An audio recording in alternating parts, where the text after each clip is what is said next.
the series that we had encountered and chosen as our number one series, obviously close to home, but this one is a big time overreaction moment.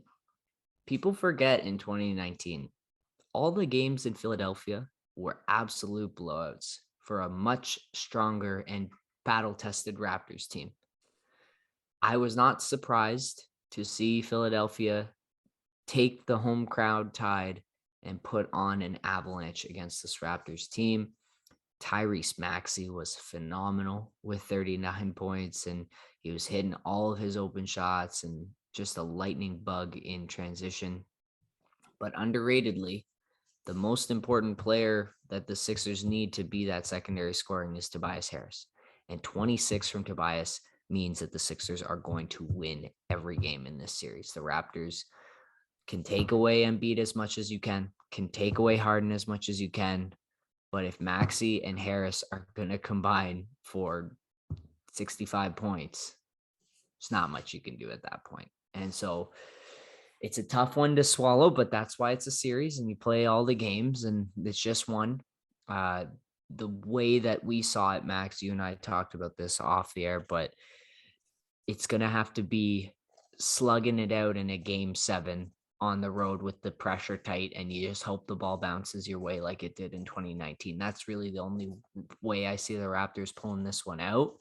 And I don't think it's an overreaction to say that Philadelphia is the better team in this series. It's just about what they can come up with in terms of adjustments to try and mix things up.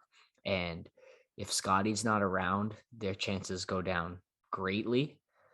But we'll see what they can cook up for game 2.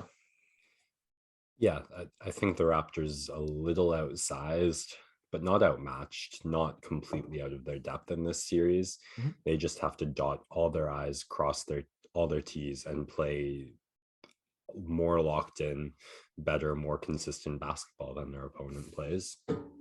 And tonight, both teams were about even in that regard, and that favors the 76ers for sure.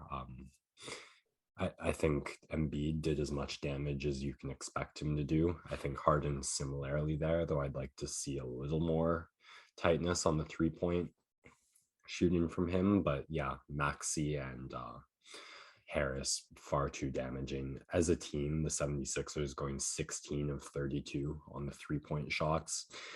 Just need to adjust how they deal with the gravity of Harden and Embiid. 1-2 steps really killing them. I know to Siakam, I swear 4 or 5 times it felt like a step too late on the closeout. If I had to single one guy out offensively, I think that's almost as good as we're going to do, except Gary Trent. I think 2 from 11, which we talked about how he does tend to do that in some games, and everyone's going to need to be at their best. And offensively, I think they all were, except Gary. I actually have the least to say about this game because I had mix of This is it. you burn the tape and you move on. Yeah, That's really it. yeah.